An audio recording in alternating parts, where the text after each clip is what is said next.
Okay, Assalamualaikum, selamat sejahtera. Kita sambung lagi. So, hopefully this is the last video lah for the chapter 1.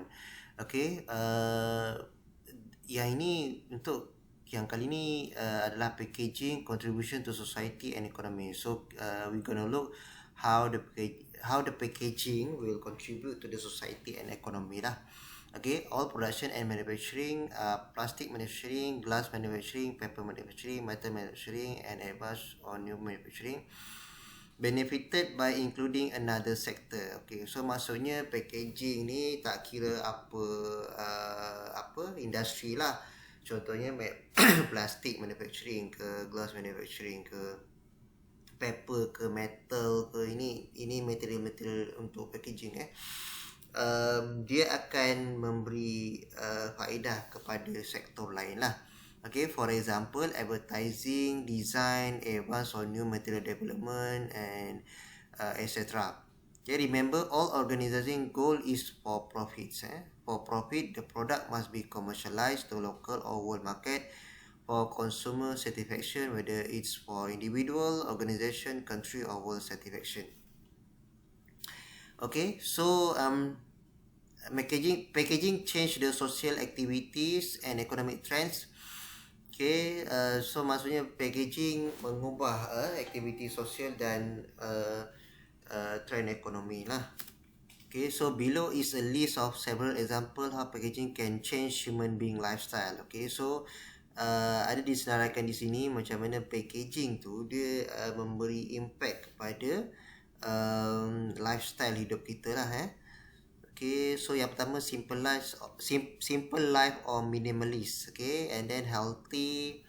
Okay, kemudian variety or choice, human are made more knowledgeable, educated, attitude change, dan sebagainya lah. So benda ni katanya kita discuss dalam kelas, apa yang membuatkan packaging ni mengubah lifestyle kita.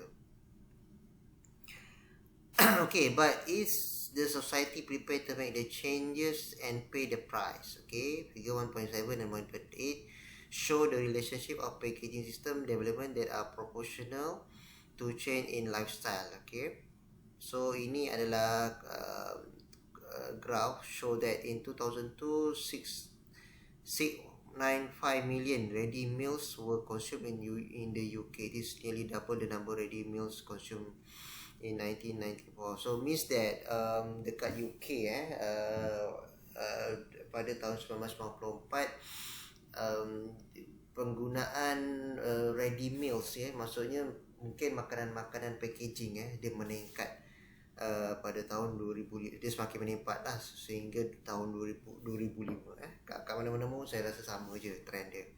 Okay, so itu yang maksudnya kita semakin mudah lah. Ini kalau dari segi makanan kita semakin mudah untuk mendapatkan makanan segera lah maksudnya. Okay, daripada kita nak bercucuk tanam, lepas tu nak masak, betul makanan dalam bentuk packaging ni lebih mudah didapati. Kalau nak minum air sekalipun, makanan minuman dalam tin tu kita boleh dapat dengan lebih cepat lah. Okay, itu yang maksudnya dia mengubah lifestyle hidup kita.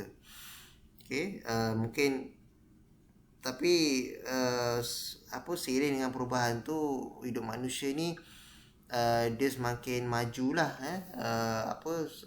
orang semakin ramai bekerja, semakin nak lebih mudah dapatkan makanan. Okay, dia nak cepat kan, dia nak semua orang bekerja dan sebagainya lah. Itu yang packaging ni sangat besar dia punya implikasi dia dalam kehidupan seharian kita. Okay, meal prepare in less than 50 minutes as opposed to 2.5 hours in the 1930. Okay, so ini penyediaan makanan lah, jadi lebih cepat. Okay, maksudnya kalau kita tengok dekat kedai-kedai kan, dah ada macam kalau kita nak masak asam pedas ke apa ke, dah ada dia punya paste dia dah siap packaging kan benda tu. Kalau tak ada packaging system ni, macam mana kita nak paketkan kita punya tu paste ke apa ke, makanan segera ke apa kan. So nak masak sesimpel-simpel nasi goreng pun ada dia punya package dia punya perencah dia dah paketkan perencah dia. Kalau tak kita kena potong bawang ke apa semua tu lah. Okay, so itu apa yang packaging contribute pada society lah. Dia memudahkan dari segi itulah. Okay. Okay, seterusnya packaging, recycling and the environment. Okay, yang ini banyak ditanya sebab dekat test dan juga dekat final ada ditanya berkenaan dengan environment ni lah. Impact of packaging to the environment ni lah. Okay. Alright, packaging contribute negatively to the environment and human being life as a whole. Is it true? Okay, here is some packaging waste in perspective based on the advisory committee on packaging 2008. Okay, alright. So secara generalnya packaging to the environment dia bagi negative impact lah secara general. Okay. Alright, dia bagi some example here. Packaging is 3% of the landfill and 80% of household waste. Okay. Maksudnya dekat landfill kita yang ditanam dekat tanah ni 3% adalah daripada packaging. Maksudnya sisa-sisa sampah yang digunakan untuk packaging lah. Okay. And then 18% datang daripada sisa rumah lah, sisa daripada rumah. Okay, global carbon footprint of packaging including disposal is slightly less than 1%. There's 10 times more energy and material in product than in the packaging around them. Okay, the energy content of one day's packaging is equal to 1 mile driven in a car. Okay, kemudian avoidable food waste in the bin has been 10 times the impact of packaging waste. Okay, so dia nak bagi tahu kat sini walaupun perspektif orang ramai berkenaan packaging ni give a negative impact to environmental, tapi sebenarnya ada benda lain lagi yang memberi impact yang lebih besar kepada environment berbanding dengan packaging. Okay, macam contohnya yang ni avoidable food waste in the bin has some 10 times the impact of packaging waste. Okay, maksudnya food waste dalam kita punya tong sampah tu impact dia 10 kali lebih besar daripada sisa packaging lah. Okay, waste energy, the need of energy to disposal, produce litter, produce toxic waste, some packaging material, plastic. How about the ecosystem? Okay, produce toxic waste, some packaging. Okay, so some packaging material macam plastik dia produce toxic waste lah. Okay, so sebenarnya siapa yang bertanggungjawab sebenarnya? Alright.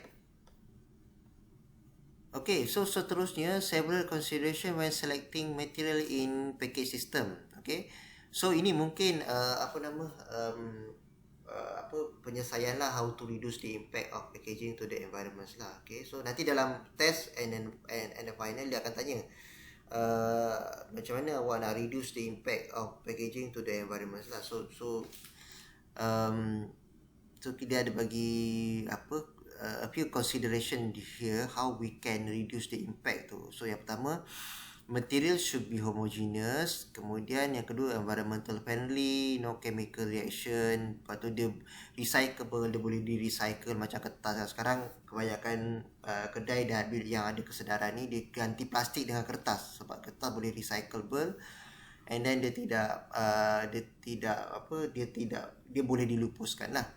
Okay, and then reusable, have cushioning properties, ability to heat resistant, ability of weather, climate resistant, rain, humidity, temperature, light. Okay, alright. And then what are some solution? Okay, so ini another solution lah. Okay, further progress in packaging development requiring joining up thinking. The waste hierarchy must use real science. Energy from waste must be taken seriously. Analyze the environmental and social effect of packaging, creating a better understanding of role of packaging, minimizing the environmental impact of packaging.